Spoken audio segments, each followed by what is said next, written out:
আমাদের বাড়ি থেকে বেরিয়ে একটুখানি এগিয়ে গেলেই এই বিশ্বকর্মা ঠাকুরের পুজোটা হচ্ছে। তো আগের দিন যখন বাইরে বেরিয়েছিলাম তখনই পাখি প্যান্ডেল দেখে এসেছিল, আর তখন থেকেই বলছে মা কখন পুজো হবে, ঠাকুর কখন দেখব।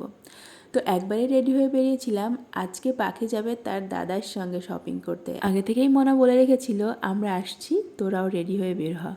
তো ভাবলাম পাখিকে ঠাকুরখানি একবারে দেখেই নিয়ে যাই। আগে আমরা ঢুকেছিলাম একটা পর্দার দোকানে, তো ওখানে বাবু কিছু সোফার কাভার দেখছিল, তো পছন্দ তো হলো না। এখন আমরা সোজা চলে এসেছি জুতোর দোকানে। পাখির জন্য তার দাদা কিনবে জুতো, আর ভোলানোর জন্য তো দুই ভাই বোনের জন্য জুতো পছন্দ করা হচ্ছে।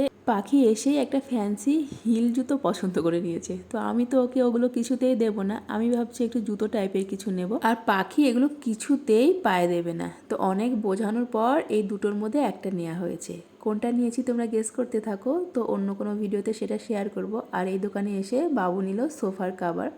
আর এবার আমরা চলে এসেছি পাখির সাজুগুজুর জিনিস কিনতে। পাখি তো দাদার কাছে আবদার করেছে আমার মেকআপের জিনিস চাই, তাই দাদা পাখিকে নিয়ে চলে এসেছে শপিং করাতে। এখানে কেনা হবে এখন সাজুগুজুর জিনিস, যেমন লিপস্টিক, তারপর নেল পলিশ, তারপর পাখির সাজুগুজুর যা জিনিসপত্র লাগে। আর দাদা দাঁড়িয়ে থেকে মনাকে দায়িত্ব দিয়েছে এগুলো পছন্দ করতে, কারণ দাদা এগুলো কিছুই চেনে না, কিছুই বোঝে না। আর পাখি যেটা দেখাচ্ছে হাত দিয়ে, দাদা সেটাতেই রাজি। তো মনা দুটো গিফট নিল ওর স্টুডেন্টদের জন্য, পুজোর গিফট। তো ও দুটো নেওয়ার পর পাখি একটা লিপস্টিকও নিয়ে নিল। আর অনেকটা শপিং করার পর ঘুরে ঘুরে পাখি খুব টায়ার্ড হয়ে গেছে। আর এখানে বিশ্বকর্মা পুজো উপলক্ষে হচ্ছিল নাচা গানা। আমরা কিছুক্ষণ দাঁড়িয়ে দেখার পর পাখি একটু খাওয়া দাওয়া করে নিল।